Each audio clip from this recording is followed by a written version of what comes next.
Bismillah. Assalamualaikum warahmatullahi wabarakatuh. Bismillahirrahmanirrahim. Alhamdulillahirabbil alamin. Wa bihi nasta'inu ala umurid dunya waddin.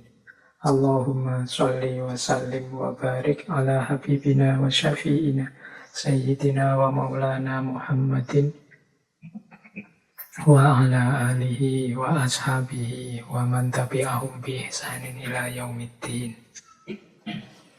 Amma ba'du. Bismillah teman-teman, mari kita lanjutkan lagi ya ngaji filsafat kita, rutinan kita setiap malam Kamis. Semoga kita bisa istiqomah, semoga kita bisa mengambil sedikit-sedikit manfaat dari keistiqomahan kita ini. Semoga ngaji kita ini serba sedikit bisa meningkatkan kualitas diri kita. Entah lewat jalan yang mana, semoga ngaji kita ini juga bisa membuat kita tambah dekat, lebih dekat dengan Allah. Karena betapapun orientasi hidup kita yang hakiki adalah ilaihi roji'un. Pada akhirnya kita akan kembali padanya. Dan perjalanan hidup ini hakikatnya memang perjalanan menuju Dia. Mungkin hari-hari ini kita sudah mulai banyak kesibukan mengiringi semakin membaiknya situasi pandemi yang perlahan-lahan mulai membaik. Meskipun tetap ya seharusnya kita berhati-hati, tidak sembrono. Masih harus waspada. Jangan sampai yang sudah baik ini nanti terus memburuk lagi. Jadi mari kita saling menjaga dan sama-sama menjaga.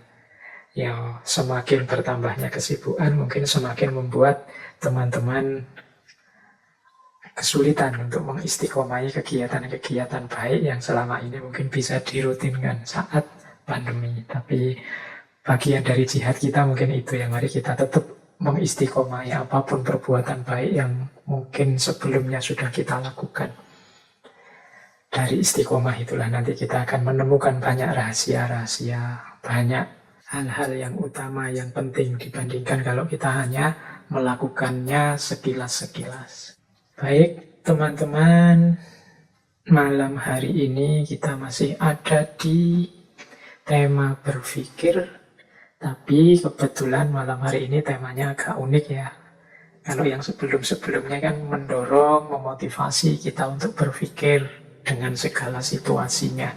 Baik jenis berpikir yang kritis, kreatif, etis, sosial, bahkan religius. Tapi malam hari ini kita membahas tema yang berbeda, masih berhubungan dengan berpikir, tapi sekarang kita akan belajar tentang batasnya pemikiran. Jadi kadang-kadang orang pakai istilah batas nalar. Ini mungkin tema yang sekali dua kali teman-teman pernah mendengarnya. Karena sebenarnya isu bahwa akal nalar itu terbatas, itu sudah dibahas dulu jauh-jauh hari oleh para ulama. Termasuk para mutakalim. Ini isu sejauh mana manusia dengan pikirannya, dengan akal budinya itu punya kapasitas tapi juga harus tahu batasnya. Baik ya, kita mulai saja pembahasan kita tentang batas nalar ini. Ya meskipun sebelumnya saya harus minta maaf ke banyak teman yang belakangan mulai banyak minta tema ini, tema itu. Ya insya Allah pada saatnya akan kita angkat. Karena memang yang minta macam-macam banyak sekali. Mungkin bulan depan juga masih belum, bulan depannya juga yang diminta teman-teman belum sempat saya bahas. Mohon dimaklumi, kita pelan-pelan saja ya, senyampe-nyampenya belajar bareng. Ya tentu saja alasan pertama adalah kan saya harus siap dulu sebelum menyampaikannya. Yang masih belum terlalu siap, masih harus saya upgrade pengetahuan dulu, upgrade wawasan-wawasan dulu. Ya nanti kalau memang sudah siap akan kita angkat. Jadi tentu saja saya tidak ngerti segala hal, tahu segala hal. Tidak selalu yang teman-teman minta itu pas saya ngerti, pas saya bisa langsung menjelaskannya. Mungkin ada beberapa yang saya tahunya hanya sedikit, jadi harus diupdate lagi, diluaskan lagi. Dan di situ sebenarnya saya senangnya menemani teman-teman belajar di ngaji filsafat ini. Ternyata yang mendapatkan keuntungan paling besar itu ya saya sendiri. Yang pertama-tama, karena saya harus nambah-nambah bacaan, nambah-nambah wawasan, nambah-nambah pengetahuan. Meskipun saya minta juga teman-teman tidak berhenti juga, tidak hanya mengandalkan ngaji filsafat ini. Kalau hanya mengandalkan ngaji kita ini yang durasinya tidak terlalu panjang, ya hanya sesedikit itu yang diperoleh oleh teman-teman. Maka tambahlah dengan segala hal yang mungkin bisa nambah wawasan kita. Karena seperti katanya Sokrates, semakin nambah wawasanmu, kemungkinan semakin meningkat kualitas dirimu. Jadi itu untuk yang minta-minta tema. Jadi yuk ditunggu saja. Termasuk juga saya harus minta maaf ini pada teman-teman yang banyak minta saya untuk mengisi kajian di tempatnya masing-masing. Tidak semua juga bisa saya penuhi. Yo, kalau bulan-bulan seperti ini kan bulan kuliah sudah mulai aktif, jadi saya sudah mulai banyak jadwal ngajar, sehingga waktu untuk ngisi-ngisi kajian yang insidental itu menjadi berkurang. Jadi kadang-kadang teman-teman mintanya bulan ini atau bulan depan masih belum bisa karena jadwalnya terlanjur isi, sehingga saya menjanjikan bisa 2-3 bulan yang akan datang. Itu bukan karena saya terlalu sibuk apa kelarisan apa enggak, karena saya kan juga ada amanah-amanah yang memang sejak awal wajib harus saya penuhi. Karena saya harus di kampus, kemudian ada beberapa lembaga yang saya harus juga berkiprah di situ. Jadi ini kok untuk teman-teman, pokoknya dimaklumi saja, kita nikmati saja kebersamaan kita semampunya. Sesedikit apapun mari kita ambil manfaat dari kajian-kajian kita dimanapun. Baik, bismillah, yuk kita mulai. Disiapkan obor rampenya, apalagi yang harus disiapkan untuk kajian yang biasanya teman-teman lakukan. Boleh sambil tiduran, sambil kelesetan, dan tidak harus kemudian malam hari ini tuntas, paham semua, ya enggak. Ya kalau bisa sampai tuntas nanti 2 jaman, alhamdulillah. Kalau ada keperluan lain ditinggal ya enggak apa-apa. Kan masih ada nanti diulang di rekamannya. Baik, bismillah, kita awali kajian malam hari ini. Akan saya buka dengan satu quotes yang bagus, yang menurut saya relevan untuk tema kita malam hari ini, dari filosof yang namanya Pascal. Ini filosof dari Perancis, ahli filsafat, ahli tentang agama, ahli tentang matematika. Beliau bilang seperti ini: "The supreme achievement of reason is to realize that there is a limit to reason." Puncak pencapaian akal, pencapaian nalar manusia adalah kesadaran bahwa ada batas bagi akal, bagi nalar. Nah, persis seperti inilah tema kita malam hari ini. Jadi berusaha menyadari bahwa ternyata pikiran kita, nalar kita itu ada batasnya. Jadi menurut Pascal, sesuai quotes ini, justru pencapaian tertinggi berpikirnya manusia itu adalah kesadaran, ternyata akalku ini terbatas. Banyak hal yang tidak bisa aku jangkau. Sering sekali pikiranku itu buntu. Nah, jadi ini mungkin bisa dikiaskan kalau kita mikir, kok sampai buntu, tidak bisa lagi mikir, itu mungkin batasnya. Jadi supreme achievement itu justru kesadaran, ternyata mentok sudah, hanya sampai di sini pikiranku. Jadi ini mungkin makna mudahnya kalau pakai versi kita, menurut Pascal ini akhir dari penjelajahan rasional, penjelajahan kita pakai akal itu kalau sudah buntu, kalau sudah mentok, itulah supreme achievement. Jadi memunculkan kesadaran bahwa ternyata akalku itu ada batasnya, akalku itu terbatas, tidak tahu segalanya, ada banyak hal yang dia tidak bisa menjangkau. Ya tentu saja quotes ini harus kita pahami tidak sebagai pandangan bahwa akal itu tidak penting, atau kebalikannya pandangan bahwa akal itu segalanya. Tidak begitu. Jadi pakailah akal itu, tapi sadarilah bahwa dia juga ada batas-batasnya. Yang batas itu mungkin perlu diuraikan lebih jauh. Kadang-kadang orang itu menganggap ketika dia tidak mampu lagi, ya itulah batas. Jadi batas itu ketidakmampuan subjektif. Tapi ada banyak teori lain yang punya teori yang berbeda-beda tentang apa saja yang membatasi akal kita. Baik, semoga malam hari ini ada sedikit kejelasan tentang seperti apa sih batasnya nalar, batas kemampuan akal kita itu. Baik, ini saya awali dulu dari peristilahan-peristilahan. Kita ini kan sering pakai istilah itu agak acak, agak ngaco. Kapan kita pakai istilah otak, kapan kita pakai istilah akal, kapan kita pakai istilah nalar. Kalau otak itu bahasa Inggrisnya brain, kalau akal itu bahasa Inggrisnya mind, kalau nalar itu bahasa Inggrisnya reason, atau mungkin nanti pasnya reasoning. Kalau brain atau otak itu ya alatnya atau perangkat fisiknya. Ini yang kalau mungkin di ronsen atau di foto pakai apa gitu kelihatan. Kalau kepala kita dibelah nanti bisa dilihat. Nah itu perangkat fisiknya, itu namanya brain, otak. Jadi di situ mungkin ada jutaan saraf yang di situ kalau dia sedang bekerja itu mekanismenya sangat canggih. Teman-teman yang ahli neurosains mungkin bisa menjelaskan bagaimana kinerja otak ini. Dan penting juga karena dia juga kunci dalam aktivitas berpikir kita.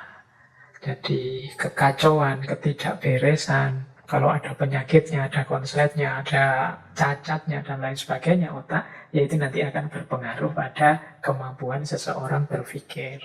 Jadi ada sangat banyak kan model-model sakit karena rusaknya otak sehingga orang sudah tidak mampu berpikir lagi, bahkan yang sampai tidak sadar tentang kemanusiaannya. Jadi ini juga ada pengaruhnya. Nah, kalau akal ini lebih pada kapasitasnya. Jadi akal itu bahasa Inggrisnya mind. Jadi kapasitas seseorang untuk secara sadar berpikir, memahami, menggunakan logika, menemukan kebenaran. Nah, ini namanya mind atau akal. Ini kapasitas yang berarti kan potensi kemampuan yang ada di dalamnya.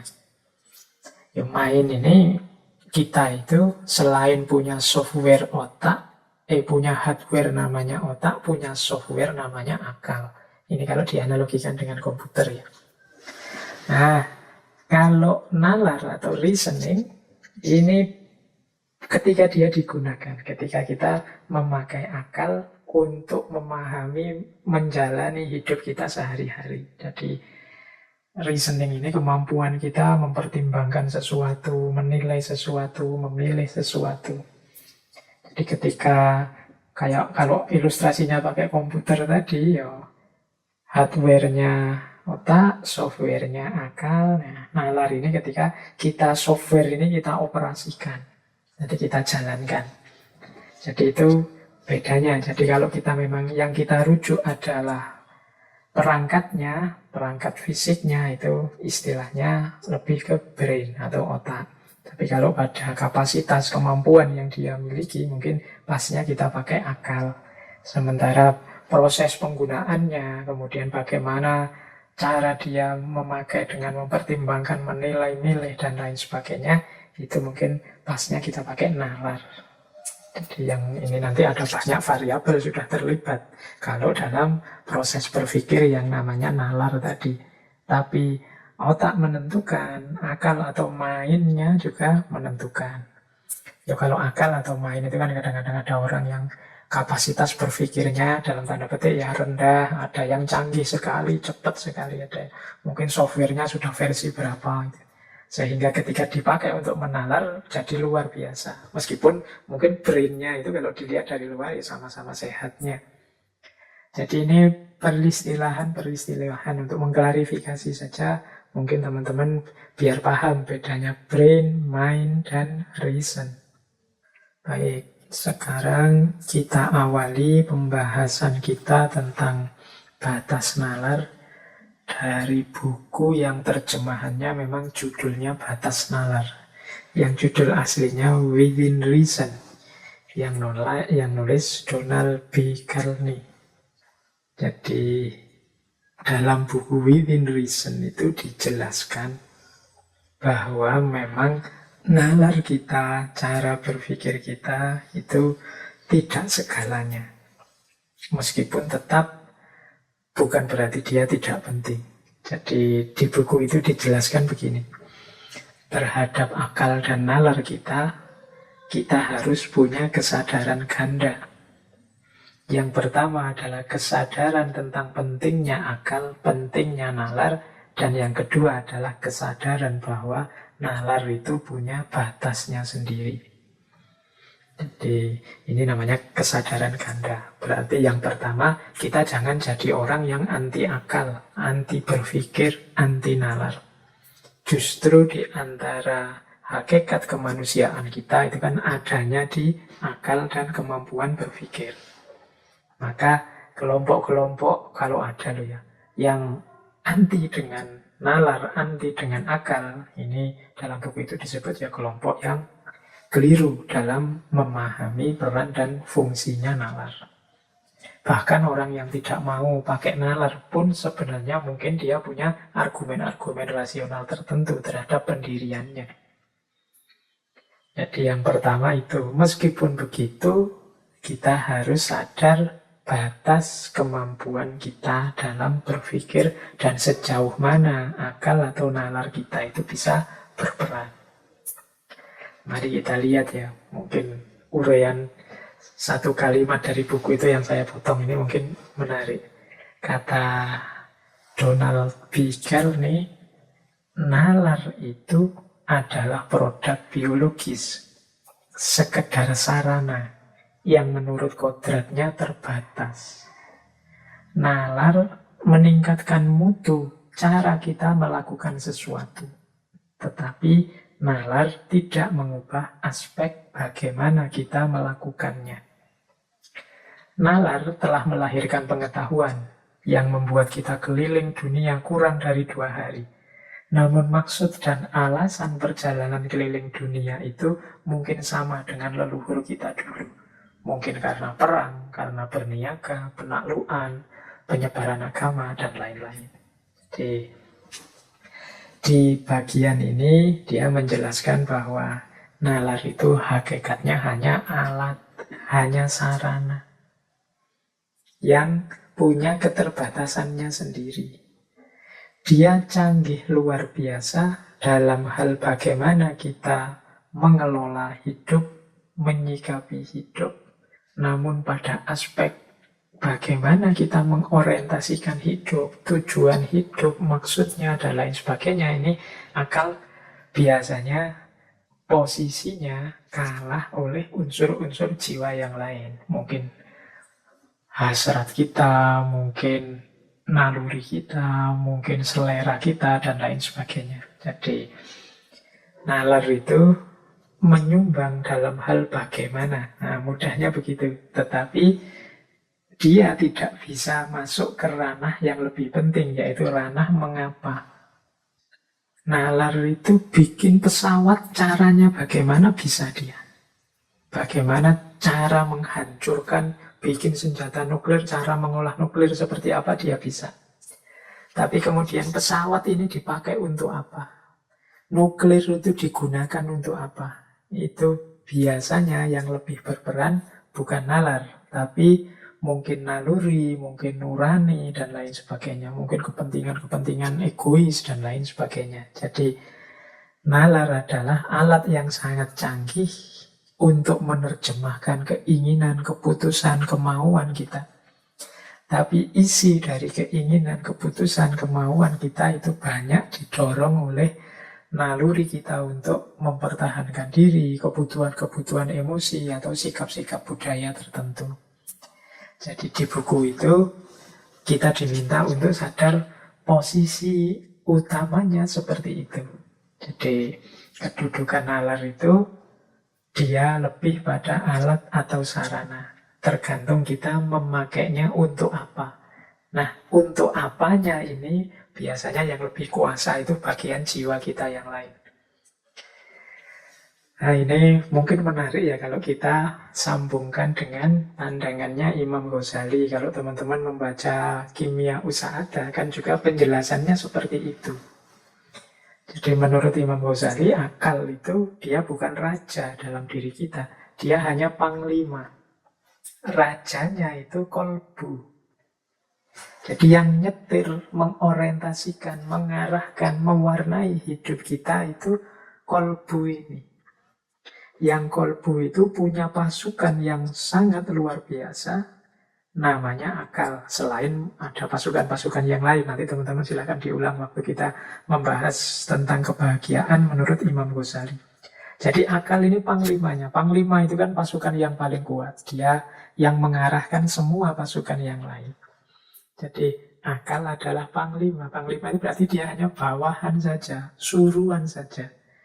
Jadi kalau kolbunya jernih, kolbunya positif, ya dia akan jadi pasukan yang sangat kuat untuk membela kejernihan dan kepositifan ini. Sementara kalau kolbunya suram, kolbunya gelap, ya dia akan jadi pasukan kegelapan, pasukan kesuraman. Nah itulah posisinya akal. Jadi dia terbatasi oleh orientasi, emosi, ambisi manusianya. Dia adalah senjata yang sangat hebat. Tapi yang namanya senjata itu kan tergantung yang memegang siapa. Maka teman-teman jangan heran, kadang-kadang peristiwa-peristiwa sejarah, tragedi-tragedi kemanusiaan itu, kadang-kadang di situ ada orang-orang pinternya yang terlibat. Seperti kalau di buku Batas Nalar tadi di awal dijelaskan bagaimana misalnya peristiwa Nazi dengan Holocaustnya, pembantaian besar-besarannya. Itu di situ juga ternyata banyak filosof-filosof Jerman yang mungkin teman-teman kagum dengan pikiran-pikirannya, ternyata juga dia orientasi hidupnya mendukung gerakan Nazi tersebut. Itu kan kita loh, harusnya kalau pakai akal sehat kan tidak suka kekerasan, tidak memilih tidak memilih sesuatu yang merusak kemanusiaan dan lain sebagainya. Kalau pakai akal sehat, tapi akal sehat itu dia hanya pasukan. Tergantung manusianya yang mengarahkan. Jadi kadang-kadang kalau dia orang jahat, ya maka akal ini dipakai untuk memuluskan kejahatannya. Mungkin dia bikin trik-trik, strategi-strategi biar tidak ketahuan jadi kejahatan yang sempurna. Atau dia melakukan rekayasa-rekayasa sehingga yang semula buruk dia carikan argumen biar jadi benar.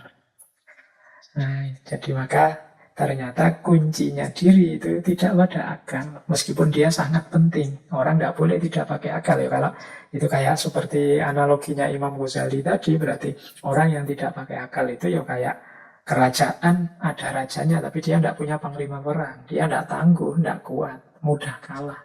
Demikian juga orang yang anti nalar, anti akal, tidak mau menggunakan akalnya untuk hidup. Ya akhirnya kita kalah, wong tidak punya panglima. Jadi yang lain mengembangkan sains dan teknologi, menguasai peradaban, kita agak malu-malu, ragu-ragu mendaya gunakan akal kita, ya akhirnya kita kalah, akhirnya kita didominasi. Mungkin juga dijajah secara tidak sadar oleh mereka yang lebih duluan mengembangkan peradabannya dengan akal budi, meskipun akal itu hanya panglima. Jadi orientasi ganda tadi maksudnya ya akal itu penting, dia sangat canggih, dia pasukan kekuatan yang sangat luar biasa, tapi dia hanya panglima, bukan rajanya. Yang memutuskan orientasi hidup kemana, arah hidup ini kemana, tidak hanya akal saja. Makanya dulu ketika kita belajar tentang kritiknya Said Hussein Nasr pada peradaban modern, kekeliruannya modernisme adalah melihat satu-satunya alat intelijensi manusia itu adalah akal. Melupakan ada banyak perangkat intelijensi manusia yang lain selain akal. Ada naluri, ada nurani, ada intuisi, ada ambisi, ada hasrat, ada selera. Ini semua berpengaruh dalam pengambilan keputusan manusia, tidak hanya akal. Jadi yang pertama, Kalau ada yang tanya, batas nalar itu di mana? Ya, setidaknya akal atau nalar itu dia berposisi sebagai sarana atau alat saja, meskipun sangat penting. Dia tidak menguasai orientasi, tidak menguasai kemudi atau kendali. Meskipun mungkin bisa memberikan pertimbangan-pertimbangan. Pengambil keputusannya tetap rajanya. Kalau pakai Imam Ghazali tadi berarti kolbunya atau bagian jiwa yang lain. Yang itu mungkin nalurinya, mungkin nuraninya, mungkin intuisinya, dan lain sebagainya. Jadi ini pemahaman pertama kita untuk membawa pada kesadaran bahwa nalar kita itu terbatas. Jadi ini ditegaskan oleh satu quotes dari Herbert Simon. Nalar adalah alat belaka. Nalar tidak dapat menentukan tujuan hidup kita. Paling jauh, ia hanya dapat memberitahu kita bagaimana caranya sampai ke sana. Nalar adalah senjata sewaan. Wah, ini istilahnya agak sini-sini ya. Senjata sewaan yang bisa kita gunakan untuk mencapai tujuan apa saja, baik atau buruk. Ya berarti kalau pakai logika dua standar tadi, nalar itu jangan didewakan, tapi juga jangan dianggap segalanya. Dia sangat penting sih. Hampir semua sisi hidup kita membutuhkan pertimbangan-pertimbangan jernih dari akal sehat, dari nalar. Tapi betapapun, dia hanya alat kita. Dia tidak dapat menentukan. Kalau memberi pertimbangan, ya paling jauh seperti kata Simon tadi, dia dapat memberitahu kita caranya untuk sampai ke sana. Dia seperti senjata yang bisa kita gunakan untuk mencapai tujuan apa saja, baik atau buruk. Makanya kita harus hati-hati. Karena orang pintar itu kalau jahat, tambah bahaya dia. Karena dia punya pasukan yang sangat kuat, yaitu akalnya, untuk mendukung kejahatannya. Inilah mengapa kalau dalam dunia tasawuf itu pertama-tama kita didorong, diminta dengan sangat untuk menjernihkan hati atau kolbu. Biar corak hidup kita itu corak yang positif, yang terang, yang jernih. Sehingga alat-alat yang dititipkan oleh Allah pada kita seperti akal tadi, dia menjadi senjata kuat untuk membela yang positif, yang jernih, yang benar.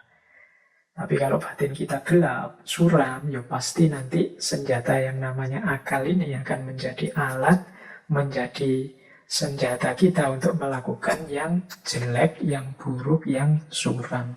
Jadi pemahaman pertama ini tentang kemampuan dan keterbatasan nalar. Jadi nalar itu, ya kalau diurai lebih luas, sebenarnya bisa kita sebut bahwa keterbatasannya yang pertama justru terletak pada perannya yang dia hanya sebagai sarana atau alat. Jadi dia tidak memegang kunci kesimpulan yang menyimpulkan bagian jiwa yang lain, khususnya kolbu. Dia bisa memberi pertimbangan-pertimbangan, tapi kan nanti penentu keputusannya kan kolbu ini tadi. Dia memberi masukan-masukan, ini loh yang baik, ini loh yang tepat, ini loh yang sesuai. Tapi kan nanti kadang-kadang info-info dari akal ini kadang kita cueki juga. Kita punya ambisi sendiri, kita punya hasrat sendiri. Kadang-kadang kita tolak, kita ngambil keputusan yang berbeda. Di situ tampak bahwa memang akal tidak segalanya dalam hidup ini. Dia hanya sarana dan alat. Baik, selanjutnya tentang keterbatasan nalar ini, penting juga kita catat secara umum dalam proses berpikir, kadang-kadang manusia sendiri yang membuat batas-batasnya.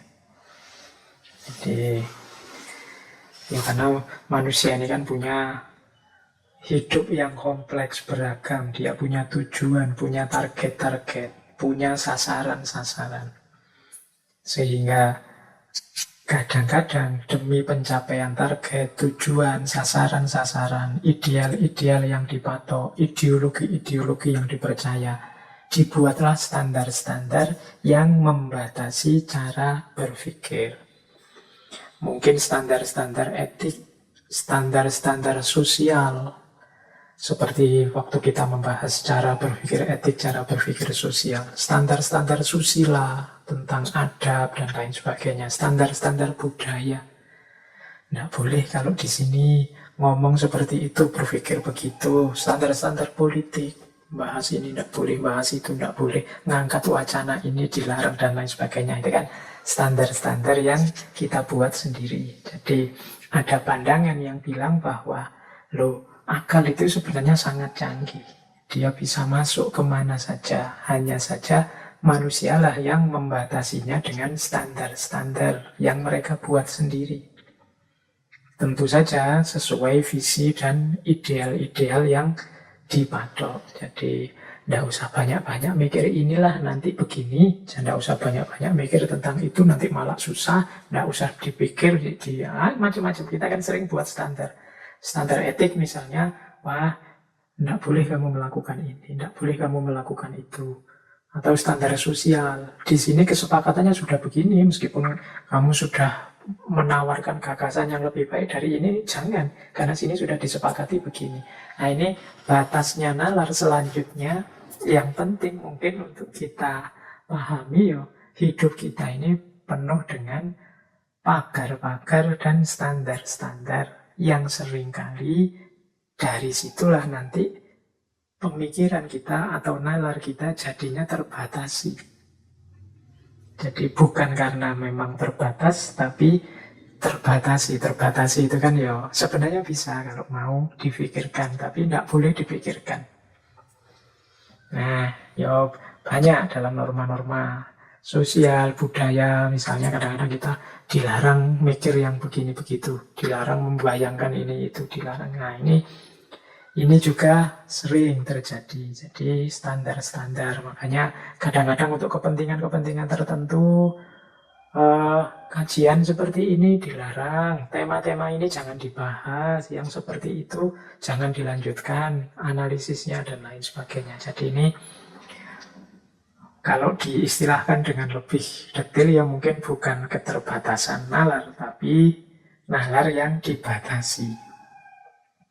Tidak salah sebenarnya, manusia itu kan punya ideal hidupnya sendiri-sendiri. Ingin nyaman, bahagia dengan standar-standar yang dia buat.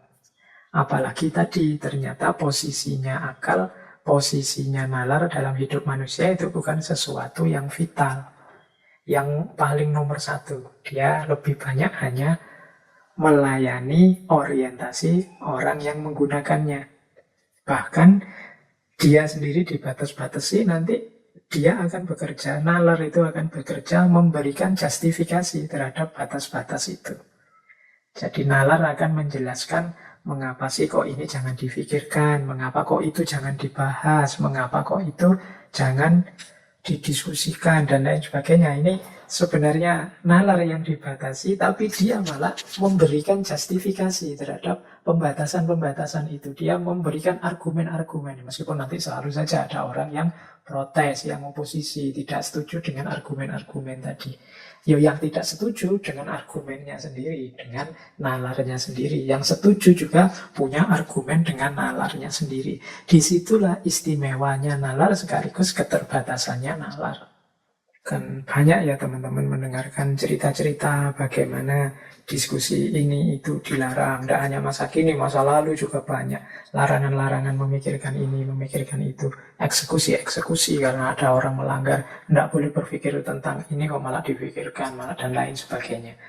Nah ini yang saya maksud, standar-standar yang kita buat sendiri untuk membatasi nalar. Baik itu standar yang sifatnya etik, sosial, susila, budaya, politik, dan lain sebagainya.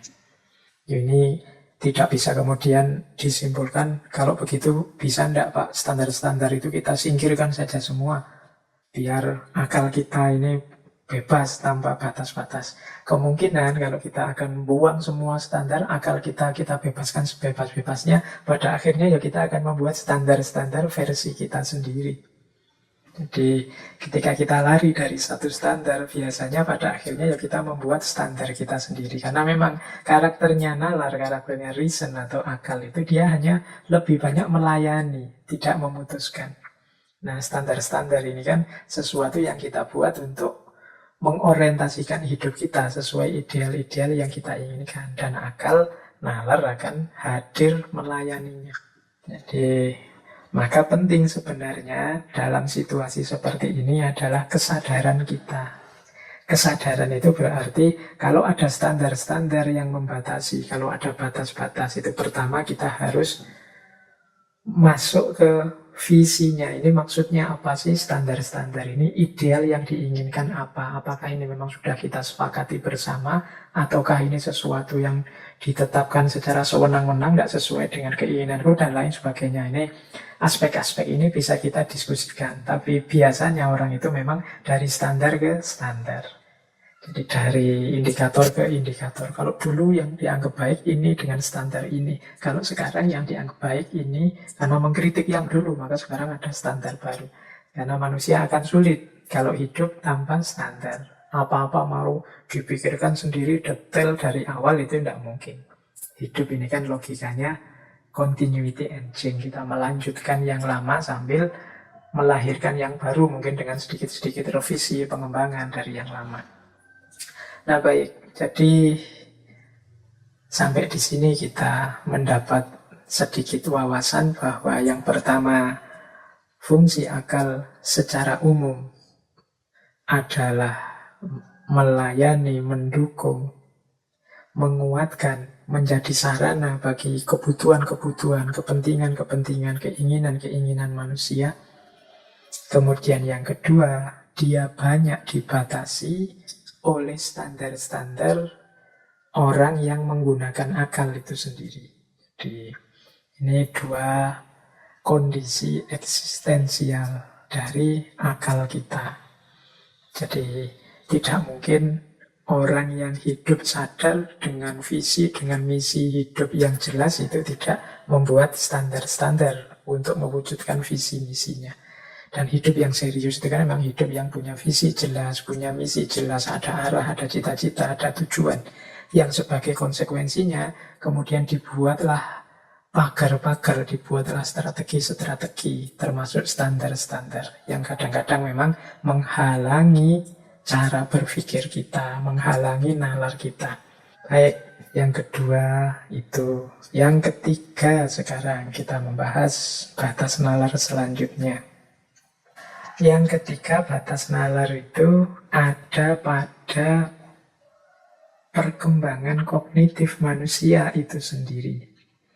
Ini sebenarnya bisa secara biologi maupun secara psikologi. Kalau secara biologi ya mungkin yang ahli neurosains bisa menjelaskan ini. Jadi yang ahli neurosains itu kan bisa menjelaskan ada hormon ini, hormon itu dan lain sebagainya dalam diri manusia, termasuk bagian akal yang mana, cirinya apa, bagian otak yang mana, karakternya apa, mendukung, berpikir apa, dan lain sebagainya.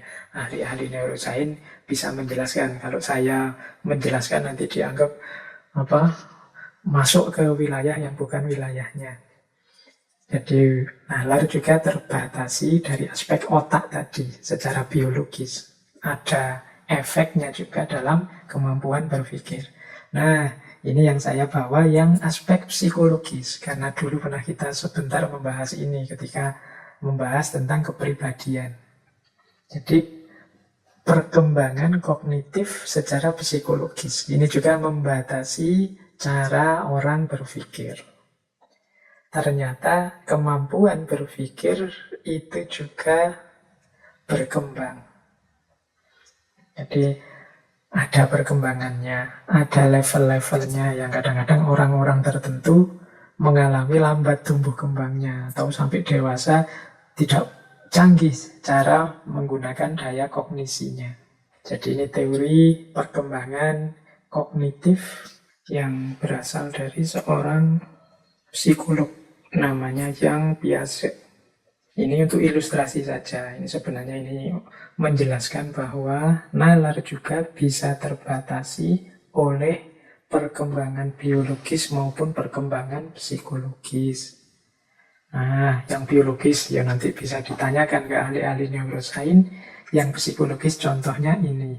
Jadi bagaimana manusia itu juga secara kognitif bukan kok langsung jadi full bisa berpikir mendalam, reflektif, kontemplatif, tidak begitu. Kognisi juga, otak kita juga mengalami perkembangan-perkembangan yang dimulai sejak lahir. Nanti di teori perkembangannya yang biasa ini ada 4 fase perkembangan kognitif. Jadi berarti kemampuan berpikir manusia itu berkembang step by step, tidak langsung full penuh. Yang pertama usia 0 sampai 2 tahun. Ini disebut periode sensorik motorik. Ini kemampuan mengorganisasikan kenyataan sehubungan dengan kemampuan indera dan motorik. Jadi ini kemampuan menggunakan panca indera anggota tubuhnya. Nanti baru di usia 2 sampai 7 tahun namanya fase preoperasional. Nah, di sini mulai kenal dirinya, mulai bisa membedakan antara dirinya dengan yang lain. Mulai muncul egosentrisme, pemikiran tentang aku, dan mulai bisa berpikir simbolik. Kalau aku melakukan ini, nanti dapat ini. Kalau aku melakukan itu, nanti dapat itu. Itu usia preoperasional. Nah, usia 7 sampai 12 ini sudah mulai bisa berpikir realistis, konkret, memahami lingkungan sekelilingnya, memahami dia tidak hidup sendiri loh, ada orang lain, mulai pintar berteman dan lain sebagainya. Ini fase konkret operasional. Dan nanti puncaknya usia 12 tahun ke atas, mampu berpikir abstrak, logis, self-reflection, sudah ngerti tanggung jawab, mulai sadar kepentingan dirinya dan juga kepentingan masyarakatnya, mampu mengekspresikan ide-idenya lewat bahasa dan lain sebagainya. Di atas 12 ini sudah dianggap dewasa, berarti kemampuan kognitifnya sudah penuh, tinggal diasah dan didaya gunakan terus-menerus. Nah, ini salah satu contoh. Ternyata otak kita yang berhubungan dengan pikiran dan nalar itu juga tidak sesuatu yang jadi begitu saja lengkap dan canggih. Ada banyak variabel-variabel biologis dan psikologis yang terlibat. Ini juga mungkin bisa mempengaruhi ciri cacat tertentu pada otak misalnya, atau pengalaman-pengalaman traumatik psikologis tertentu. Itu juga berpengaruh dalam pola dan cara kita berpikir. Jadi ini batas yang kesekian, ketiga tentang batas nalar. Jadi yang tadi, yang awal itu bagaimana nalar itu, dia hanya sarana, hanya alat. Dia terbatas pada ihwal bagaimana, bukan ihwal mengapa. Kemudian yang kedua, dia terbatas oleh standar-standar, oleh pagar-pagar yang dibuat oleh orang, baik itu yang bersifat etik, sosial, susila, budaya, demi ideal-ideal yang diinginkan oleh manusia. Nah, itu yang membatasi. Dan yang ketiga, kondisi biologis dan psikologisnya. Ini juga berpengaruh. Kalau biologis mungkin ya kerusakan fisik otak itu kan memang berpengaruh. Kalau psikologis ya mudahnya, kalau psikologi kita sedang kacau itu kan juga kita tidak bisa berpikir jernih. Kita sedang sangat bingung, kita sedang sangat tersiksa, kita sedang situasi-situasi yang traumatik misalnya juga menghalangi, membatasi kejernihan berpikir kita. Jadi kadang-kadang marah saja kita tidak jernih berpikir. Kadang-kadang capek luar biasa juga kita tidak jernih berpikir. Ternyata batas itu juga berpengaruh dalam kemampuan berpikir jernihnya seseorang. Baik, kita lanjutkan. Ada lagi batas nalar yang perlu juga kita sadari, yaitu informasi dan pengalaman. Ya, kita itu manusia yang punya mekanisme berpikir canggih dibandingkan makhluk lain yang bukan manusia. Tapi akal kita, otak kita itu juga bergantung pada informasi dan pengalaman yang didapat. Jadi nalar kita itu bekerja sejauh informasi dan pengalaman yang dimiliki. Kalau belum pernah sama sekali mendapat informasi tentang itu, belum pernah ngalami tentang itu, biasanya ya tidak bisa improve sendiri atau secara a priori menemukan kebenaran-kebenarannya sendiri. Jadi makanya tadi di depan saya bilang, yuk kita nambah wawasan terus. Semakin banyak, semakin luas wawasan kita, semakin canggih hasil pemikiran kita. Kenapa? Referensi kita semakin luas.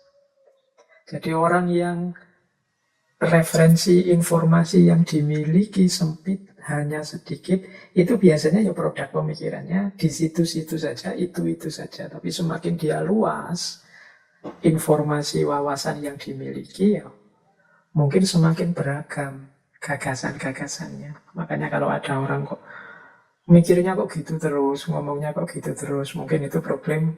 Nambah informasi yuk, nambah wawasan lagi yuk, biar tambah lagi pengetahuannya sehingga cara berpikirnya lebih luas dan lebih dalam. Jadi ternyata kekayaan informasi, kekayaan wawasan itu juga berpengaruh dalam kita menggunakan nalar, dalam kita berpikir. Ini semacam bahan bakunya. Kalau tadi akal itu kita sebut alat, sarana, media. Kalau dia semacam mesin, ya data yang kita inputkan itu informasi. Secanggih apapun mesinnya, laptopnya, kalau kita tidak menginput data yang banyak, ya tidak ada gunanya dia. Jadi nalar manusia itu bekerja mengandalkan informasi yang sampai padanya. Jadi ternyata akal juga punya batas. Dia tidak bisa improve sendiri, ngarang sendiri, atau menyusun sendiri data-data untuk disimpulkan. Dia butuh input data dari luar yang namanya informasi. Untuk menjelaskan hal ini, misalnya kita pakai teori batas akal dari seorang antropolog namanya Fraser dalam bukunya The Golden Buff. Ini teman-teman yang dari antropologi pasti tahu teori ini. Teorinya namanya batas akal. Jadi perkembangan hidup manusia itu ditentukan oleh pemikirannya. Sejauh mana dia bisa memecahkan masalah-masalah dengan akal, dengan pengetahuan yang dia miliki. Jadi peradaban manusia itu sebatas jangkauan akalnya. Semakin luas jangkauan akalnya, ya semakin luas, semakin maju budayanya. Ini pandangannya Fraser. Nah, nanti ini sebenarnya teorinya mengarah pada tentang magic, ilmu gaib, dan religi. Dia menguraikan begini, dulu ketika wawasan manusia masih sempit, kemampuan berpikirnya terbatas, mereka tidak mampu memecahkan problem-problem mereka dengan akal. Jadi kata Fraser, manusia-manusia mungkin sejak zaman primitif dulu ya, itu kan wawasannya terbatas, pengetahuannya tentang alam semesta juga terbatas. Nah, mereka tidak bisa menyelesaikan soal-soal hidup ini dengan akalnya. Mereka belum menggali, belum mengobservasi seperti manusia modern. Sehingga kalau ada problem-problem hidup, mereka menyelesaikannya dengan wawasan-wawasan supranatural, magic, ilmu gaib, dan lain sejenisnya. Nah, nanti ada level lagi lebih tinggi. Mereka kemudian sadar, mungkin karena wawasannya tambah, ternyata ilmu gaib itu tidak ada gunanya, tidak ada manfaatnya. Mungkin ada daya yang lebih kuat, daya yang lebih kuasa di balik yang kelihatan ini. Dimulailah mode hidup budaya yang namanya budaya religi. Jadi ketika orang bersandar pada kekuatan, kekuasaan di luar diri mereka. Ini teorinya Fraser. Mungkin nanti bisa dilanjutkan ketika manusia semakin cerdas, semakin cerdas, misteri-misteri alam terbongkar semua, mungkin gaya hidupnya berubah lagi. Jadi ternyata kedalaman hidup manusia itu ditentukan oleh kapasitas berpikirnya. Yang kapasitas berpikir ini tergantung informasi-informasi wawasan yang dimiliki. Yang wawasan ini secara umum diperoleh dari experience, pengalaman. Makanya nalar juga terbatas oleh informasi dan pengalaman.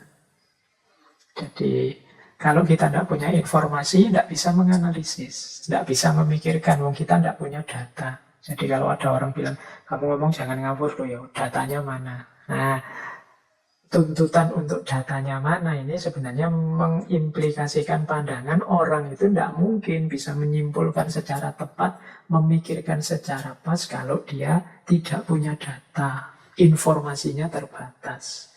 Yang informasi itu diperoleh semua dari pengalaman. Kalau saya bilang pengalaman, bukan berarti kok harus dialami dulu baru ngerti. Pengalaman membaca, pengalaman diskusi, pengalaman seminar, atau kalau hari ini populernya webinar. Itu juga kan termasuk pengalaman. Saya kemarin pengalaman webinar dengan beliau dan dapat wawasan ini, itu kan nambah wawasan dari pengalaman, meskipun bukan pengalaman langsung. Jadi ini juga dapat dikatakan yang membatasi kemampuan berpikir manusia. Sejauh mana informasinya dia miliki. Bahkan nanti bisa dilanjutkan sejauh mana juga informasi itu valid atau tidak. Makanya nanti akan kelihatan produk-produk pemikiran dari orang-orang yang mungkin masih hanya punya sedikit informasi dengan mereka yang sudah luas wawasannya, mengerti macam-macam. Kenapa kok yang informasinya lebih sedikit berbeda dengan yang wawasannya luas? Ya karena yang informasinya lebih sedikit, lebih terbatas kemampuan mengoperasikan akal budinya. Oke, baik. Kita ulang lagi ya, tadi sudah berapa yang menjadi titik-titik keterbatasannya nalar. Ada aspek posisi nalar sebagai yang bukan kunci, tetapi dia hanya alat dan sarana saja. Yang kedua tadi standar-standar yang dibuat sendiri oleh manusia. Yang ketiga tadi kondisi biologis, psikologis yang juga sering membatasi kapasitas dan kemampuan bernalar seseorang. Kemudian tadi keluasan informasi dan pengalaman. Itu juga menjadi batas nalar, batas kemampuan berpikir. Baik, sekarang kita lanjutkan. Ini mungkin yang teman-teman menunggu, ada ndak uraian tentang ini. Ya kita singgung sedikit ya, mungkin lain waktu bisa kita perdalam, yaitu agama atau kepercayaan. Ini juga sering kita posisikan sebagai berhadapan membatasi nalar. Isu-isu akal dan wahyu, faith and reason, ini kan isu-isu yang populer sekali dalam dunia intelektual. Seolah-olah kehadiran agama membatasi nalar. Kalau orang ingin bernalar bebas, ya tinggalkan agama, kan ada pandangan sekilas yang seperti itu. Tapi mungkin gambarnya tidak gambar saling menyingkirkan kalau menurut saya, tapi saling beririsan. Makanya ada wawasan-wawasan keagamaan tertentu yang mungkin membatasi, menjadi batas bagi kemampuan nalar untuk menjangkaunya. Meskipun ada juga yang berpandangan tidak semua hal bisa diketahui oleh akal atau nalar. Ya, mari kita bahas pelan-pelan ya, kita ambil beberapa ilustrasi. Ada ayat misalnya yang kalau dalam Al-Quran itu melarang kita, konotasinya tapi ada yang menafsirkan larangan untuk misalnya memikirkan tentang ruh. Jadi kenapa? Karena kalau tentang ruh itu kalian hanya, kalau bahasanya Al-Quran itu bisa tahu hanya sedikit, tidak mungkin mendalam.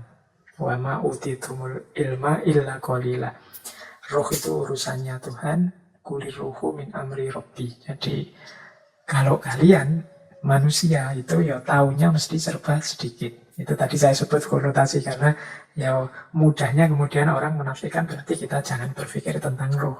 Tapi juga ada yang menafsirkan loh kita tidak apa-apa berpikir tentang roh, yang mencari yang sedikit tadi. Kan wa ma utitumul ilma illa qalila. Sedikit juga tidak apa-apa. Yang penting ya memang itu batas kita, yang qalila itu, yang sedikit itu. Jadi ada wawasan-wawasan keagamaan tertentu yang ini jadi titik batas yang kemudian akal tidak bisa menjangkau. Akal tidak bisa menjangkau itu bisa kalau dia memaksakan perspektifnya terjadi distorsi-distorsi yang bagi kalangan agama tertentu merusak kepercayaannya, atau memang dia benar-benar tidak berdaya, benar-benar tidak mampu. Misalnya urusan akhirat, surga, neraka, itu kan sulit akal itu menjangkau. Mengapa? Karena akal tadi butuh informasi empiris, informasi pasti dan pengalaman. Sementara dunia metafisik itu kan dunia yang tidak kita alami kali ini. Jadi maka akal benar-benar terbatas. Ya, nanti yang bisa meraba-raba melakukan, kalau bahasa filsafatnya namanya spekulasi-spekulasi, kira-kira seperti ini, tapi dia tidak akan bisa menemukan yang hakiki, pasnya seperti apa, karena memang bukan wilayahnya. Itulah mengapa nanti ada perspektif dalam filsafat itu yang sifatnya memberikan ruang kepada agama.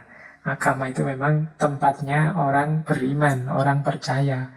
Jadi ya silahkan saja orang mau percaya atau tidak percaya. Ini akal kemudian diposisikan harus memberikan ruang, memberikan tempat kepada agama.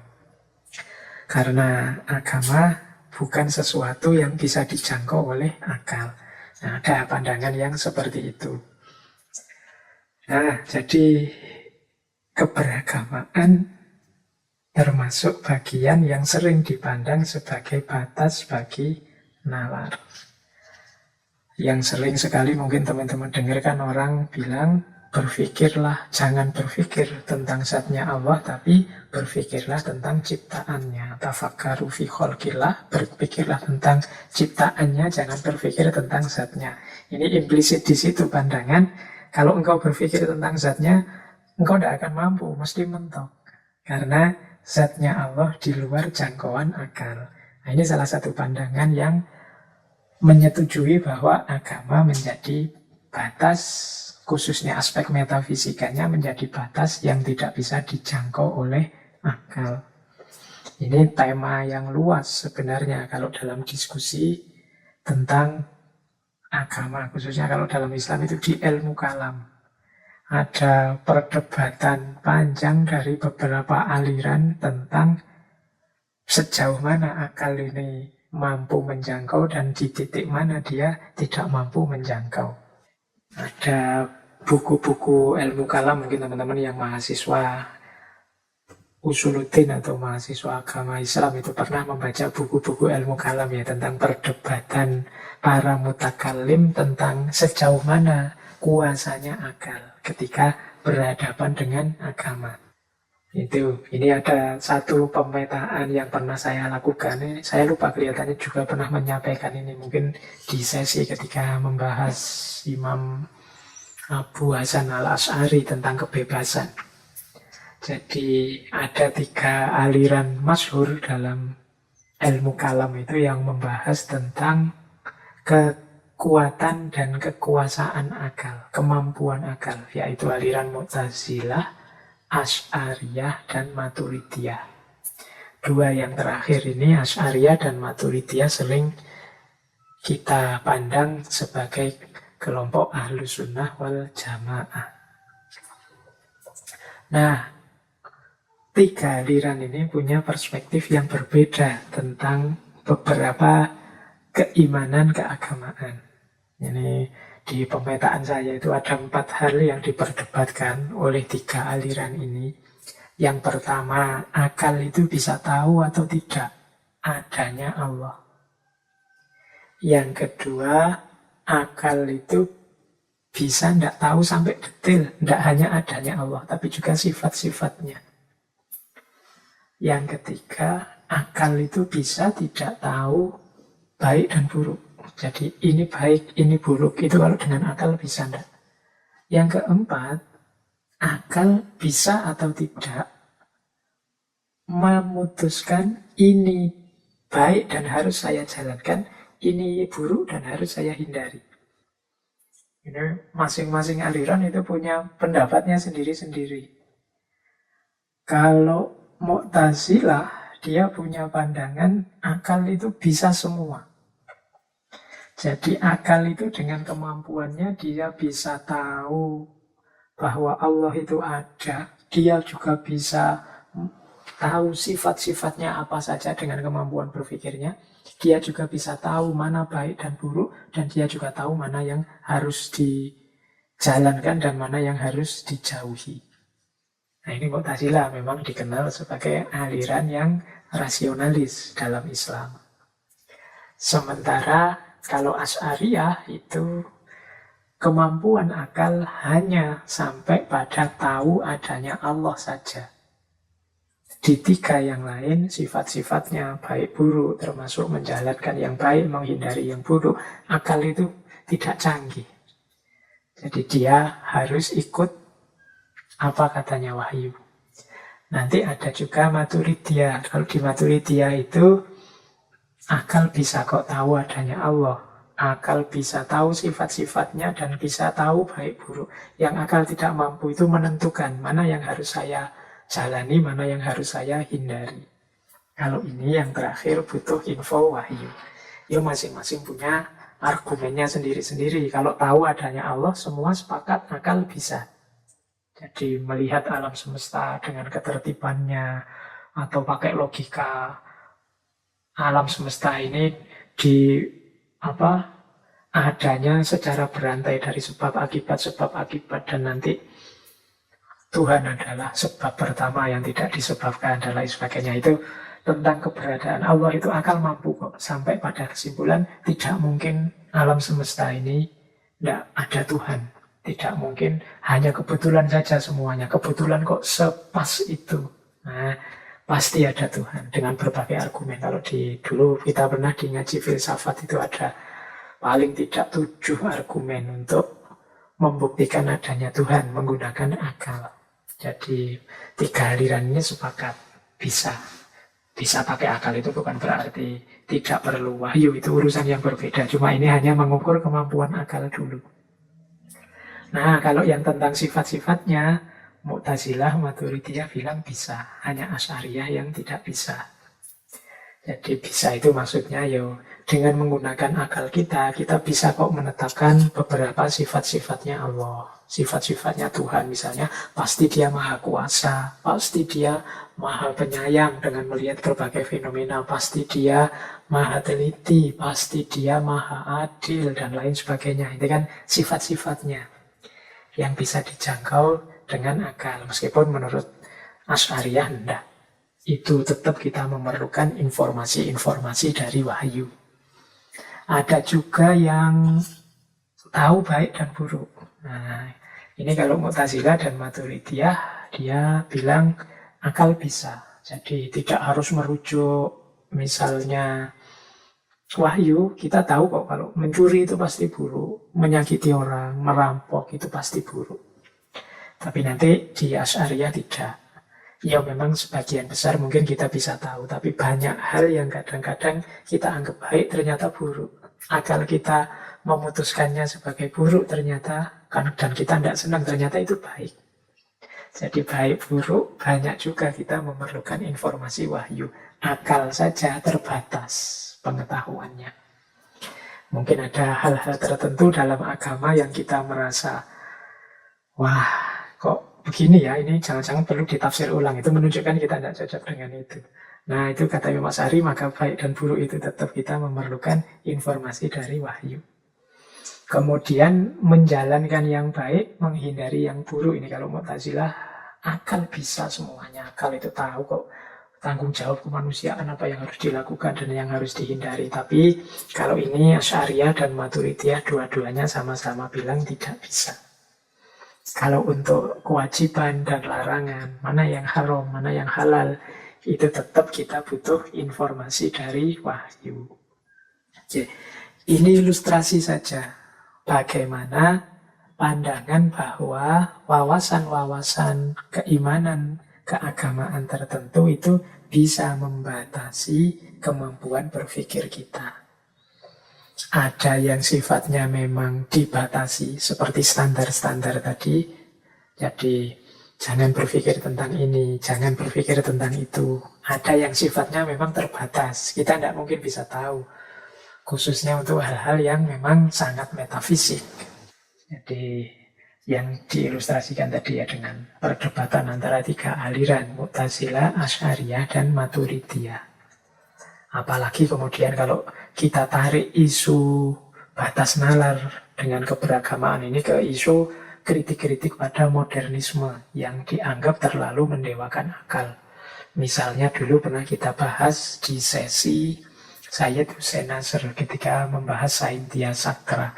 Itu beliau menyebut ada banyak hal-hal yang ditinggalkan oleh peradaban barat, khususnya dalam aspek spiritualitas yang itu sebenarnya esensial dalam hidupnya manusia. Dan di situ kan Sayyid Hussein Nasr mengkritik panjang lebar tentang gaya saintisme yang mendewakan akal yang jadi awal beberapa tragedi kemanusiaan manusia modern. Jadi ya ini termasuk bisa dipandang menjadi batas bagi nalar, kepercayaan-kepercayaan, keimanan-keimanan agama.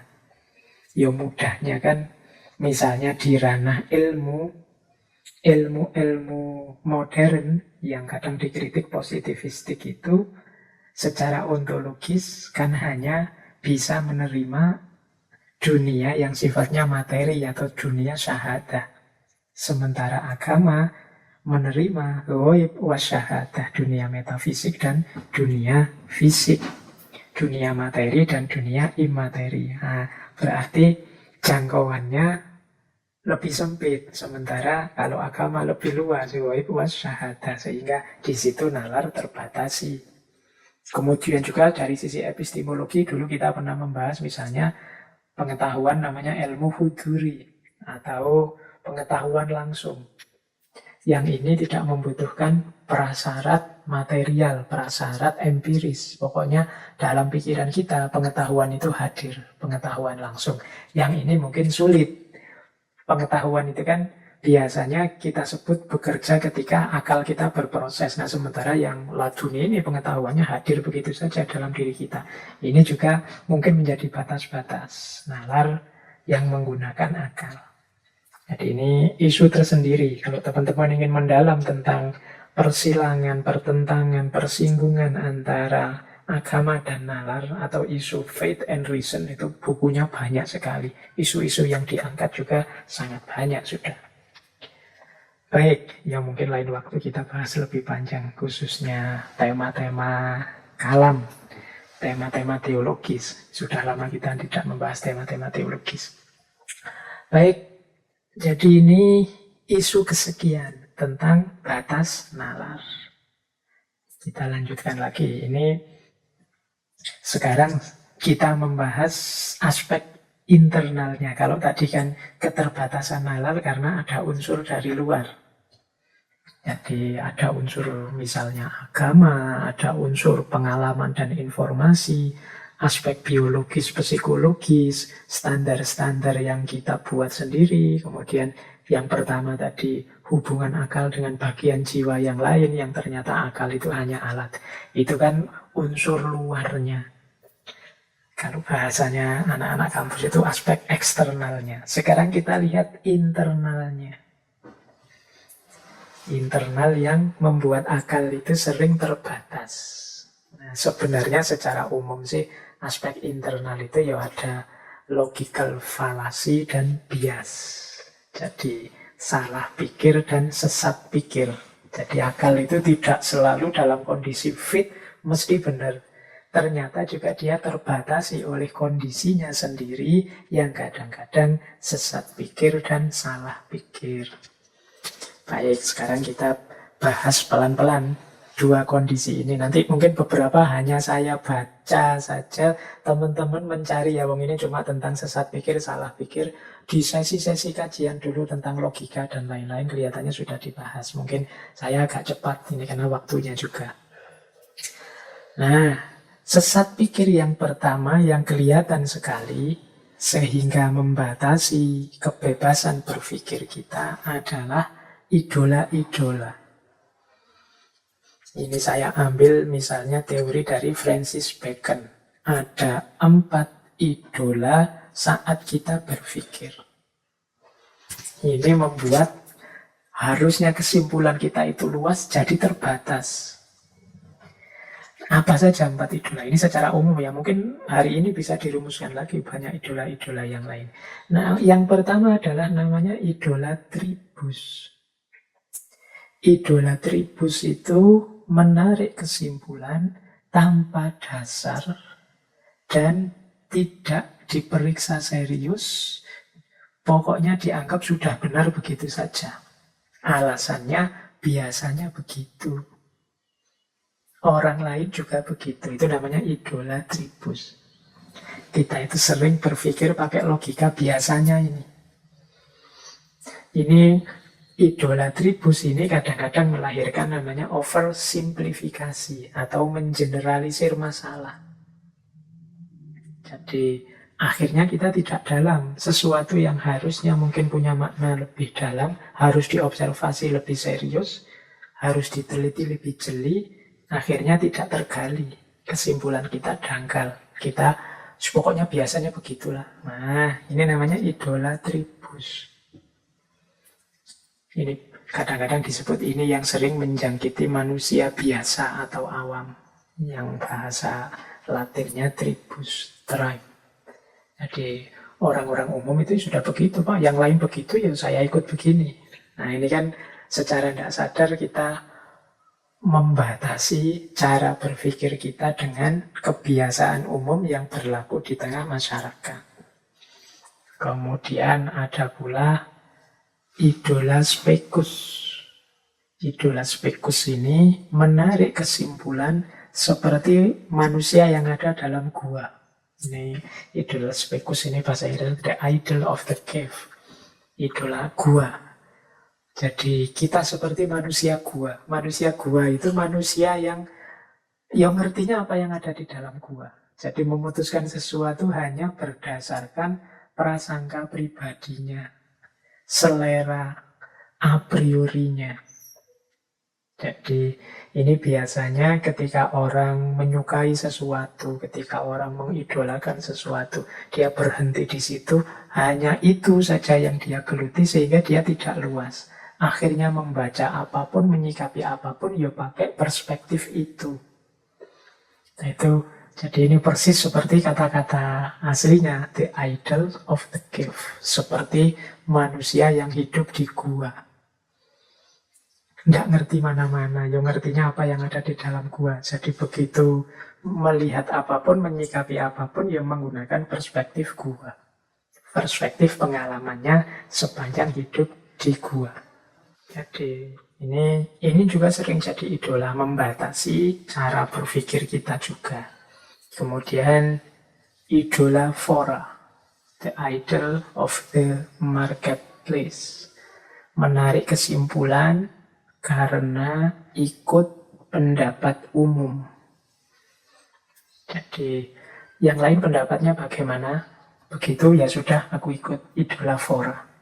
Ini bedakan dengan idola tribus tadi ya. Kalau idola tribus itu ya biasanya. Orang di sini biasanya begitu. Nah, itu idola tribus. Tapi kalau idola flora, untuk hal ini gimana pendapatnya orang-orang?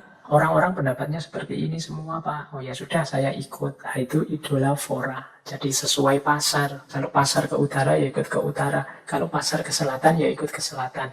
Kalau hari ini mungkin pasar itu berubah jadi viral-viral. Yang lain viral begitu, ya saya ikut begitu. Yang lain viral begini, saya ikut begini. Itu idola fora. Nah, yang keempat, idola teatri atau panggung. Jadi menarik kesimpulan hanya berdasarkan dogma mitos yang dia percaya. Jadi Dia tidak mau menggunakan akalnya, pokoknya ada jawaban-jawaban yang sudah tersedia dari mitos-mitos yang berkembang, dari dogma-dogma yang diyakini. Ya sudah, itu saja yang dipakai.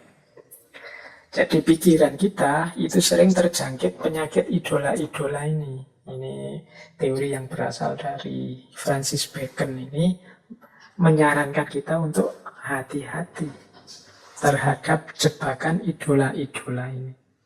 Jadi 4 idola ini membuat kita sesat pikir.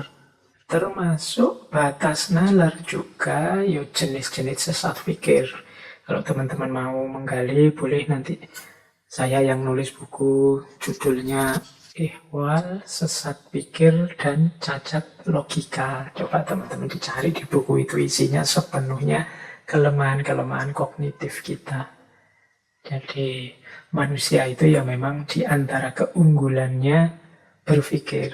Tapi berpikir itu juga punya banyak sekali kelemahan-kelemahan internal. Jadi itulah yang membuat nalar seseorang terbatasi saat dia ingin menemukan kebenaran. Ya macam-macam. Di situ saya contohkan misalnya sesat pikir itu bagaimana kita suka sekali melakukan overgeneralisasi. Jadi hanya melihat 1-2 disimpulkan semuanya juga begitu. Atau mungkin cara berpikir retrospektif determinisme. Retrospektif determinisme itu ya menganggap yang terjadi itu ya memang sudah takdirnya, tidak mungkin diubah, sudah ketentuan sejarahnya memang harus begitu. Nah, itu retrospektif determinisme. Jadi, mari kita memberantas kemiskinan. Ngapain kita memberantas kemiskinan? Kemiskinan itu takdir kok. Kalau sudah ditakdirkan, ya bagaimana kita harus berjuang melawan takdir? Takdir itu kan dari yang maha kuasa. Masa kita harus melawan yang maha kuasa? Ini cara berpikir seperti ini namanya retrospektif determinisme. Kalau didengarkan sekilas, itu rasanya benar.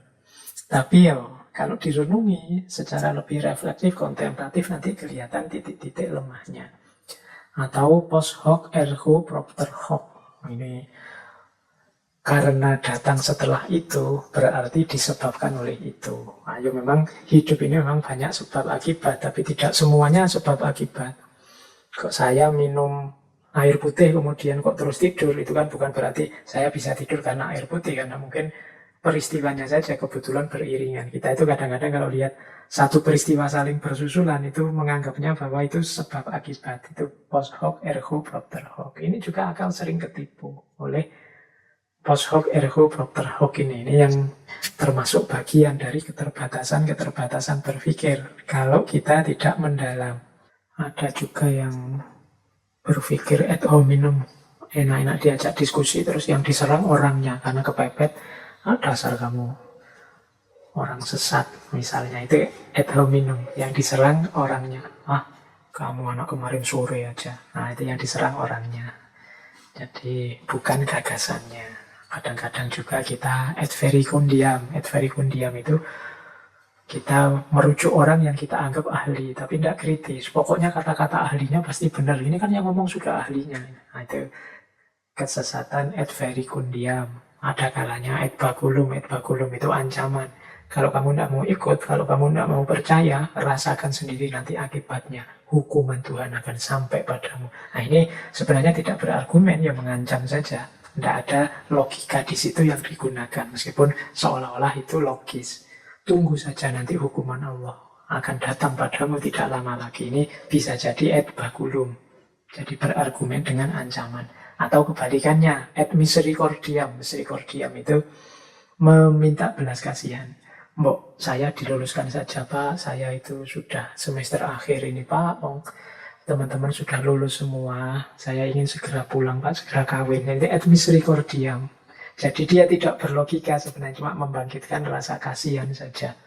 Ada pula yang et populum. Et populum itu menganggap bahwa kalau orang lain begitu baik dan benar, berarti aku juga begitu baik dan benar.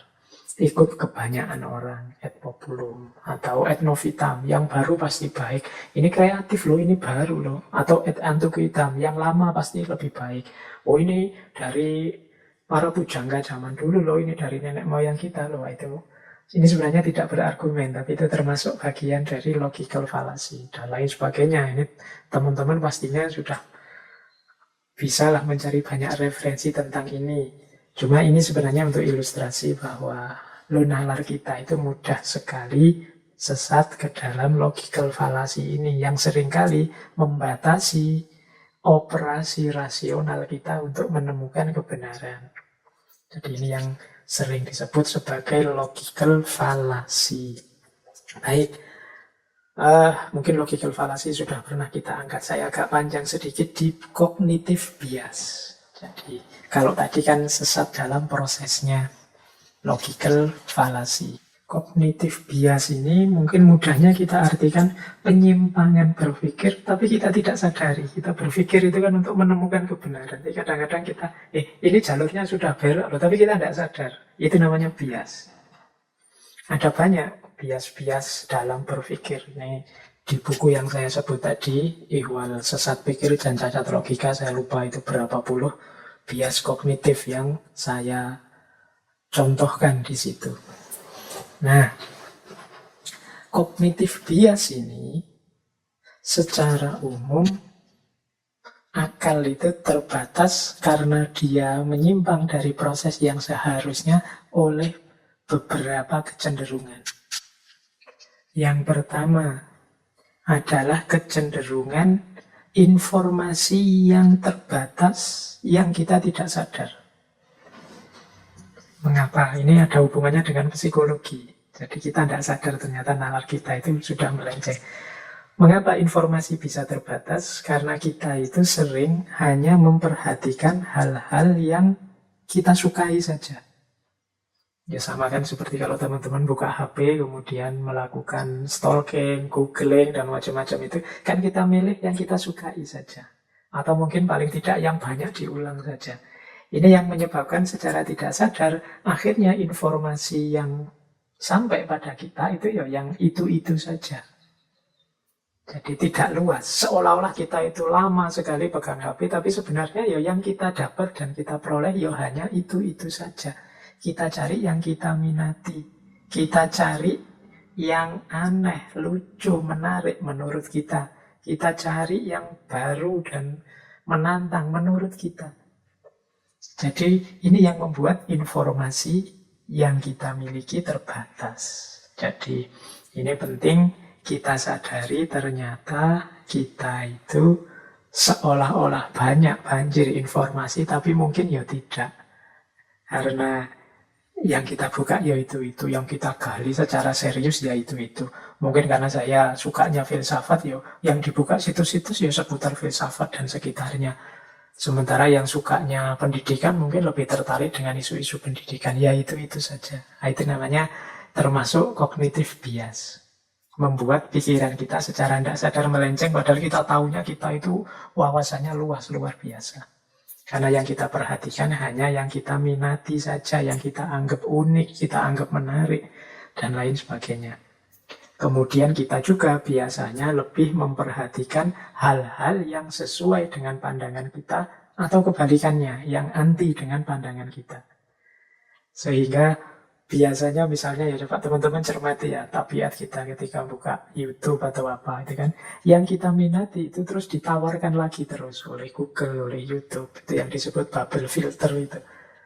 Jadi kita hanya tahu yang benar sesuai kepercayaan kita saja, atau orang-orang yang berbeda dalam tanda petik kita posisikan sebagai musuh kita, lawan kita. Jadi ya itu saja wawasan kita. Baik, ini sumber kesesatan dalam cara pikir ya, sehingga membatasi nalar kita. Ya akhirnya informasi yang masuk ya itu saja. Cara berpikir kita pun ya begitu-begitu saja. Tidak ada yang berubah sejak dulu ya begitu. Jarang orang kemudian melakukan konversi luar biasa mungkin gara-gara membaca-baca informasi. Wong ya informasi yang dibaca ini itu saja. Nah itu bagian dari cognitive bias. Bagian dari cognitive bias juga sering kita lakukan adalah lack of meaning. Kurangnya makna. Ini kita lakukan biasanya seperti ini pola-polanya lack of meaning itu. Yang pertama, biasanya kita membuat cerita sendiri, meskipun dengan data yang terbatas. Jadi, ya manusia itu kan memang punya keterbatasan. Malam ini kita tahu banyak tentang batasnya nalar, termasuk informasi. Nah, kadang-kadang kita itu sebenarnya informasinya hanya sedikit. Tapi kita reka sendiri, kita kembangkan sendiri, kita bikin pola-pola sendiri dengan informasi yang terbatas itu. Itu sebenarnya cognitive bias bagian lack of meaning. Lihat teman jalan, satu laki-laki, satu perempuan misalnya, ya cuma jalan saja berdua, terus kita bikin cerita sendiri. Wah, itu sedang pacaran nih, paling nembaknya waktu kemarin pas ulang tahun, mungkin ini. Ini kan cerita rekaan kita sendiri. Data yang kita punya hanya melihat dia sedang jalan berdua, teman laki-laki dan teman perempuan. Tapi kita rangkai sendiri cerita versi kita. Itu seolah-olah kita itu benar, tapi sebenarnya kita sedang melakukan bias, mengalami bias dalam berpikir. Ini juga membatasi proses berpikir jernih kita. Karena ceritanya ternyata rangkaian kita sendiri. Atau yang kedua, mengasumsikan sifat-sifat dengan melakukan generalisasi atau stereotype. Ini cara berpikir seperti tadi ya, biasanya begitu kok. Oh, orang kalau dari daerah sana itu gayanya memang begitu. Nah, itu stereotype. Jadi melakukan generalisasi yang tidak bertanggung jawab. Wong ngertinya cuma sedikit kok, kesimpulannya jadi banyak. Digeneralisasi. Dari satu orang digeneralisasi untuk semua orang. Selanjutnya, termasuk bagian cognitive bias dalam aspek lack of meaning ini, yang merupakan batas nalar, itu adalah menganggap tahu apa yang dipikirkan orang lain. Kita ini sering sok tahu seperti ini. Ini kelihatan loh dari komentar-komentar, mungkin teman-teman sering komentar di Instagram, di Twitter, dan lain-lain. Kita itu sering menuduh orang, dalam tanda petik ya, menganggap kita tahu pikiran-pikirannya orang. Jadi mungkin orang itu motifnya apa, tapi kemudian kita judge dia. Wah, kamu ingin pamer ya. Wah, kamu ingin dipuji ya. Wah, kamu melakukan ini karena ingin ini ya, ingin itu ya. Itu kita menilai apa yang dipikirkan orang. Kita menganggap kita tahu apa yang dipikirkan orang. Padahal mungkin tidak begitu. Dan kita percaya kemudian dengan kesimpulan kita sendiri. Padahal itu kita hanya menebak-nebak saja. Sehingga kemudian kejernihan kita bisa dipertanyakan, karena itu sejenis kognitif bias. Apa benar kamu tahu yang dipikirkan orang lain? Kok mudah sekali engkau menilai dia? Kan banyak hal yang sifatnya batin yang itu hanya orang itu sendiri yang tahu. Niat, keikhlasan misalnya, lillahi ta'ala atau tidak, karena benda atau karena Allah, karena nyari keuntungan apa ikhlas lillahi ta'ala, itu kan sebenarnya batin masing-masing orang yang tahu. Jadi kadang-kadang kita itu sok tahu dengan yang seperti itu, seolah-olah dia pasti begitu, isi pikirannya pasti begitu. Nah, ini termasuk jenis cognitive bias dalam aspek lack of meaning. Kemudian sering juga kita lakukan memproyeksikan pemahaman saat ini untuk masa lalu dan masa depan. Sehingga mungkin kita kemudian menyesali masa lalu atau menganggap masa depan itu seperti masa sekarang, sehingga kita berlebihan dalam menyikapinya. Jadi memproyeksikan pemahaman kita saat ini untuk masa lalu dan masa depan, seolah-olah masa depan itu persis seperti situasi kita sekarang. Atau kita sesali berlebihan masa lalu karena kita menggunakan perspektif hari ini. Situasi-situasi sejarah tertentu itu ya membacanya sesuai konteks zaman itu. Zaman penjajahan, situasinya seperti apa, cara hidup, cara berpikirnya seperti apa. Dulu zaman Nabi di Mekah abad ke-6 Hijriah itu situasinya seperti apa, mode hidup, gaya hidup seperti apa. Zaman itu mungkin masih banyak perang-perang, memang gaya hidupnya seperti itu. Nah, itu kalau kita pahami dengan logika hari ini, ya mungkin kita, orang dulu itu memang belum beradab, orang dulu itu dan macam-macam. Itu pemahaman saat ini kita pakai untuk menilai masa lalu. Bahkan kita jadikan standar untuk merancang masa depan. Ini kadang-kadang berakhir dengan kekecewaan atau ketidakbergunaan. Jadi ini bagian dari cognitive bias, yaitu lack of meaning. Nah, cognitive bias selanjutnya yang sering kemudian membatasi kita menemukan kebenaran, jadi bagian dari aspek internal batas nalar, itu adalah the need to act fast. Jadi ini bahasa Inggrisnya panjang ya, the need to act fast. Itu kalau pakai bahasa Jawa mungkin kemerungsung. Jadi ingin segera bertindak, ingin segera melakukan sesuatu, ingin segera mengomentari, ingin segera menilai, dan lain sebagainya. Jadi ini kesusu untuk melakukan sesuatu. Itu biasanya juga menghalangi kita jernih dalam mengambil keputusan. Mengapa sih orang itu kok kesusu-susu segera ingin melakukan sesuatu? Ya, secara umum ada beberapa alasan. Kalau di sini saya sebut 5. Yang pertama, biasanya orang yang segera ingin melakukan itu biasanya dia ingin meyakinkan diri dan menumbuhkan rasa percaya diri bahwa aku ini mampu dan aku itu penting.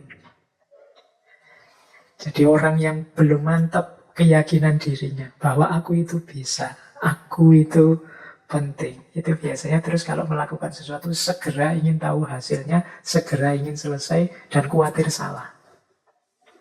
Nah, jadi the need to act fast. Jadi dia ingin meyakinkan dirinya sendiri biar aku percaya diri dan orang lain menganggap aku ini penting. Dan ini biasanya terus orang kesusu, kemerungsung, ingin menunjukkan pembuktian.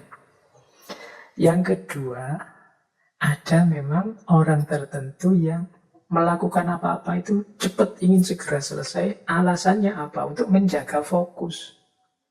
Pak, kalau saya berlambat-lambat, hilang Pak fokusnya. Mungkin ada teman-teman di sini yang mungkin mencoba untuk hafalan Al-Quran, tahfidz misalnya. Itu kan biasanya terus ingin fokus, khawatir nanti lupa. Itu biasanya coba ngajinya, karena kalau pelan-pelan nanti pikirannya melayang kemana, terus hafalannya putus. Ya memang ada yang seperti itu.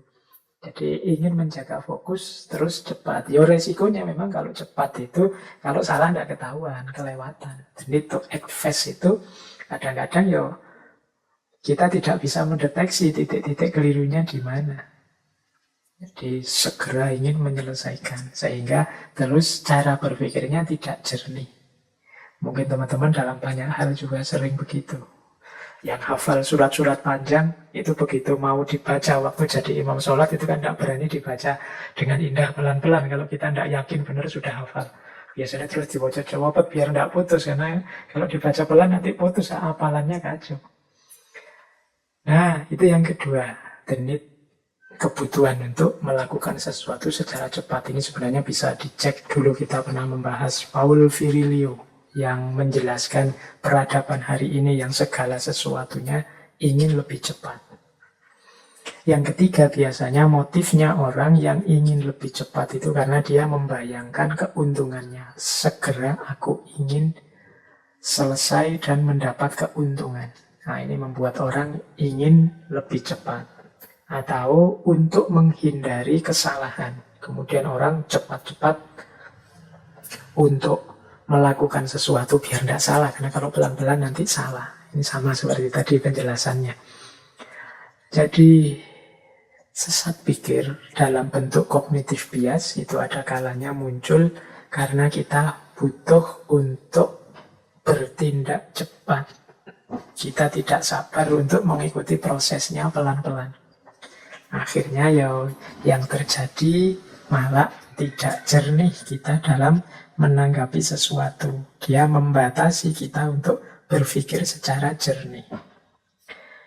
Nah, yang selanjutnya bagian dari cognitive bias juga adalah information worth remembering. Jadi kita memilih-milih sendiri informasi-informasi yang kita anggap penting. Padahal itu mungkin bagi orang lain tidak penting. Jadi kita milih sendiri, misalnya kita ketemu data sebanyak apa, ya kita pilih yang kita perlu saja, yang kita anggap penting. sesuai dengan kebutuhan kita sejauh pengalaman yang kita miliki. Sehingga akhirnya ya kita tidak komprehensif. Jadi kita pilih-pilih informasi. Sehingga pada akhirnya ya sudah, kita tidak bisa menemukan kebenaran yang kita inginkan karena nalar kita terbatas informasinya. Mengapa kok informasi kita terbatas? Yang kita sendiri yang milih informasi yang menurut kita penting saja. Yang itu ternyata hanya menyesuaikan dengan kebutuhan dan pengalaman yang kita hadapi. Jadi teman-teman, ternyata ada banyak hal yang membuat nalar kita itu buntu atau tidak bisa lanjut menemukan yang benar secara jernih. Kalau kita runtut lagi dari awal tadi, ada berbagai aspek yang membuat nalar kita terbatasi. Yang pertama adalah posisi akal yang ternyata dia tidak nomor satu, tapi dia berposisi hanya sebagai sarana dan alat dari kepentingan-kepentingan, variabel-variabel hidup yang lain seperti hasrat, ambisi, naluri, nurani, selera, dan lain sebagainya. Jadi dia dibatasi oleh orientasi hidup, emosi hidup, ambisi seseorang. Ini yang pertama. Jadi menunjukkan batas secara fungsional. Kemudian yang kedua, standar-standar. Ini yang kedua, ini sebenarnya yang paling sering terjadi. Bagaimana manusia membuat standar-standar sendiri yang membatasi nalar. Baik itu di level etik, sosial, susila, budaya, maupun politik. Ini saya tidak, seperti saya bilang tadi ya, ini tidak saya menyebut itu negatif atau tidak. Ya karena memang manusia itu secara sosial membutuhkan ideal-ideal yang ingin dia wujudkan. Yang kadang-kadang ideal ini harus bisa dipenuhi dengan cara membatasi kebebasan berpikir yang seluas-luasnya. Ini harus dibaca situasional, meskipun ada juga situasi yang memang sepenuhnya membatasi kebebasan moral dengan standar-standar egois untuk kepentingan kelompok tertentu atau orang tertentu. Ini bisa luas kalau kita bahas. Kemudian batas nalar juga adalah kondisi biologis dan psikologis alamiah kita. Ada orang-orang tertentu yang luar biasa IQ, EQ, SQ-nya, ada yang biasa saja, bahkan ada yang bermasalah dan lain sebagainya. Itu juga menjadi blok, menjadi batas bagi kemampuan berpikir. Kemudian secara operatif, kemampuan berpikir kita juga dibatasi tadi ya, tentu oleh keluasan informasi kita dan pengalaman kita. Jadi ya kalau tidak banyak data, ya tidak luas improvisasi kita. Terus agama juga membatasi dengan segala variasinya. Mungkin istilahnya pasnya wawasan-wawasan yang sifatnya metafisik. Yang itu banyak ada pada agama. Karena nalar, reason itu sendiri, cara berpikirnya banyak bergantung pada data-data yang sifatnya empiris atau pengalaman.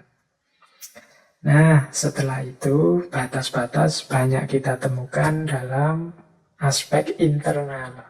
Jadi mekanisme kerjanya akal kita sendiri yang sering tersesat, baik karena idola-idola dalam berpikir maupun karena adanya logical fallacy dan cognitive bias. Ya dengan uraian tadi, khusus untuk yang internal dan khusus yang aspek internal ini mungkin itu tadi hanya sekedar ilustrasi saja. Teman-teman detailnya silahkan di antara lain ya buka buku yang saya tulis itu, Ihwal Sesat Fikir dan Cacat Logika. Jadi silahkan kalau ada yang ingin lebih dalam. Meskipun buku itu sebenarnya juga masih kurang lengkap, masih sangat banyak logical fallacy dan cognitive bias yang bisa dijelaskan di sana.